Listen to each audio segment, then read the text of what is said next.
নমস্কার বন্ধুরা, ঘোষ ফ্যামিলির রান্নাঘরে সবাইকে স্বাগত। আজকে আমি তৈরি করব ম্যাগির চাউমিন।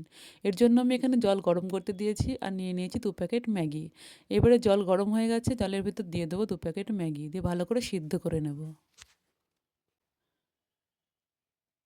সিদ্ধ হয়ে গেছে, এবার আমি নামিয়ে নেব। অন্যদিকে কড়াই গরম হয়ে গেছে, এবার দিয়ে দেবো সর্ষের তেল।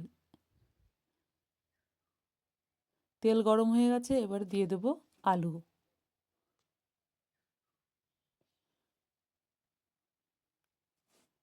দিয়ে একটু ভালো করে ভেজে নেব। এবারে দিয়ে দেবো পেঁয়াজ কুচি ও কাঁচা লঙ্কা কুচি।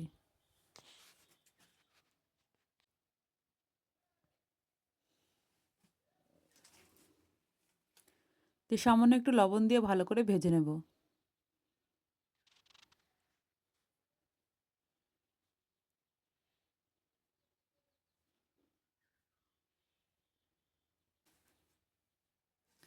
ভাজা হয়ে গেছে, এবার আমি আলুগুলোকে একটু সাইড করে মাঝে দিয়ে দেবো ডিম। এখানে আমি একটা ডিম ফাটিয়ে দেব, দিয়ে ভালো করে নেড়েচেড়ে ভুজিয়া করে নেব। আপনারা চাইলে আলাদা করেও ডিমটাকে ভুজিয়া করে নিতে পারেন। দেখুন ভুজিয়া হয়ে গেছে, সমস্ত কিছু একসঙ্গে মিশিয়ে ভালো করে ভেজে নিয়েছি। এবার এর ভেতর দিয়ে দেবো সিদ্ধ করে রাখা ম্যাগি। সবগুলোকে একসঙ্গে ভালো করে মিশিয়ে একটু ভেজে নেব।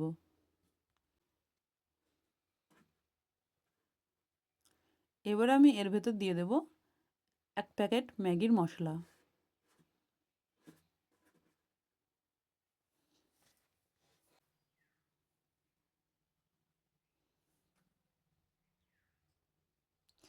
আমার ম্যাগি ফ্রাই কমপ্লিট। এবারে আমি নামানোর আগে আর 1 প্যাকেট ম্যাগির মশলা দিয়ে ভালো করে নেড়েচেড়ে নামিয়ে নেব।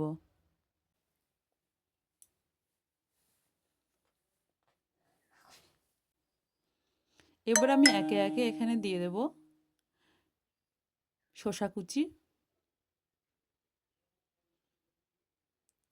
পেঁয়াজ কুচি, গাজর কুচি, কাঁচা লঙ্কা কুচি, ধনেপাতা কুচি ও টমেটো সস। এইভাবে আপনারা তৈরি করে খাবেন, দেখবেন খুব ভালো লাগবে।